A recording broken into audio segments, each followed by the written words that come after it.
hindi naman po namin mandato na makialam sa politika. No, Hindi kami bulag, hindi kami bingi. Yan yung mga ilan sa mga katagang binitawan po ng Armed Forces of the Philippines sa pamagitan ni General Browner. So hindi sila bulag, hindi rin sila bingi sa mga nangyayari di umano sa ating bansa ngayon. Syempre sa wakas, yan ang inaantay ng sambayan ng Pilipino na kahit pa paano, magsalita naman yung Armed Forces of the Philippines, magbigay naman ng kanilang komento, opinyon, pananaw o makialam sa mga nangyayari sa ating bansa. Lalong-lalo na ngayon, hindi po problema ng pag-aatake ng mga dayuhan ang pangunahing problema ng ating bansa. Internal po, which is corruption. Mas matindi pa sa terorismo, matindi pa sa pang-aatake ng mga NPA, yung mga nangyayari sa ating bansa ngayon. Dahil buong bansa, lahat ng mga Pilipino ay apektado dahil sa pagnanakaw ng gobyerno, sa pagnanakaw ng mga politiko. At imbis na panagutin ang tunay na mga involved, abay sila pa yung nag-iimbestiga. At ang ilan po sa involved na nagpapaimbestiga, abay sinisiraan kung sino pa yung nagsasalita ng katotohanan. Lalong-lalo na mga kababayan natin, itong mga 8 dating sundalo natin. Ayaw po nila i-categorize na ito po ay Marines, sundalo o dating miyembro ng Armed Forces of the Philippines. Kinakategorize ito ng Malacanang na basurero. Tama, basurero sila. Mamaya puntahan natin yan.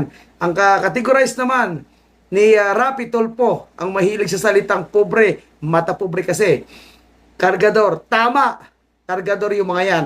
Mamaya pag-uusapan natin yan. Bakit sila basurero? Bakit sila kargador? Pero bago tayo lumayo, palike ang video and pakinggan natin ang sinasabi ni Browner. Hindi naman po kami bulag o hindi rin kami bingi.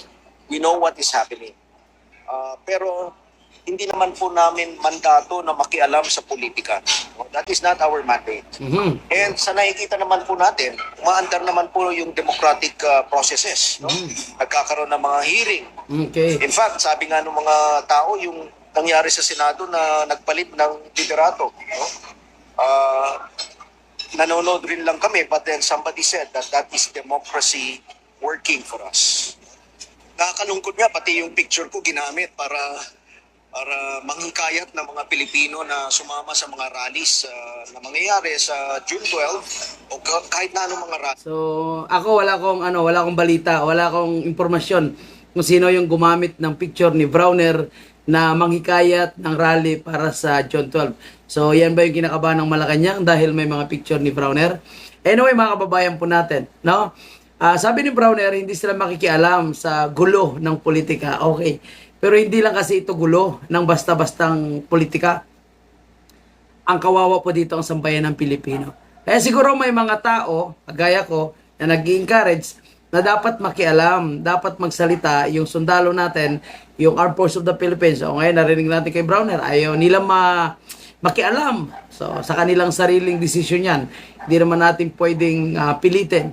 Pero siyempre, kagaya ng inaasahan po natin, ang magiging komento o nagiging komento ng ating mga kababayan, may malita ba si Browner?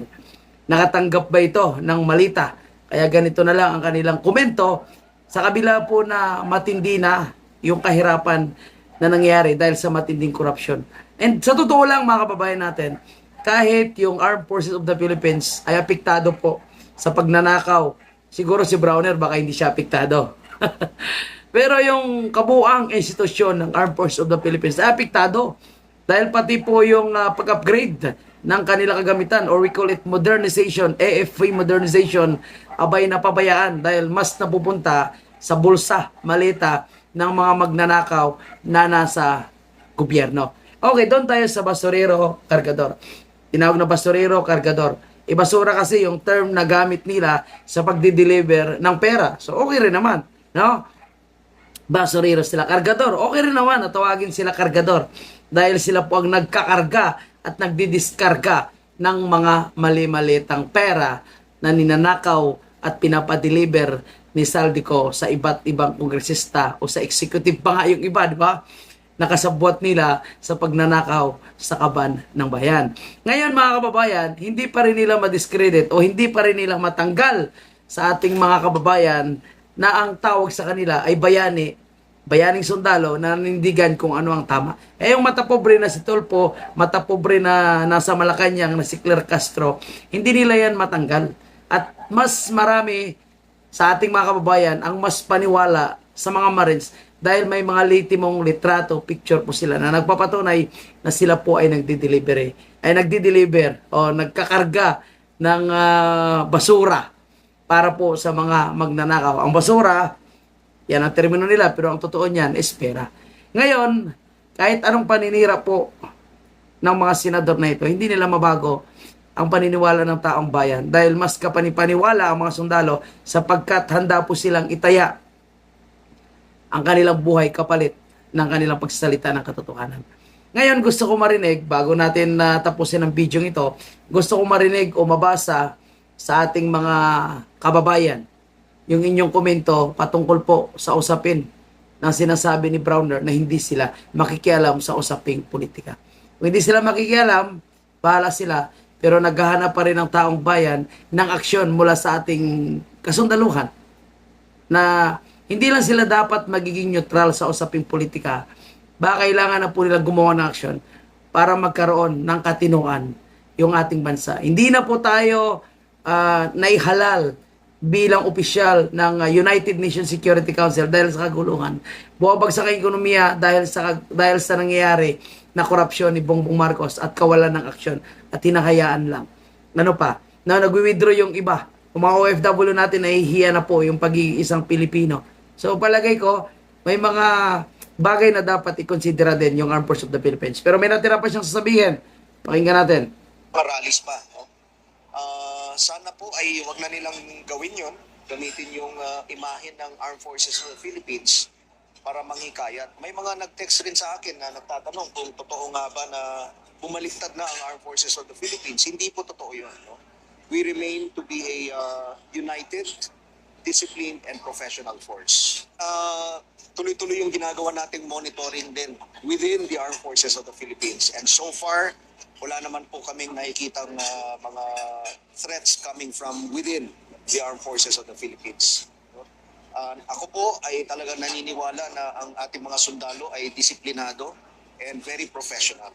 Kaya coming from the commanders also on the ground, sabi nila wala sila nakikitang threat from inside. Yun na.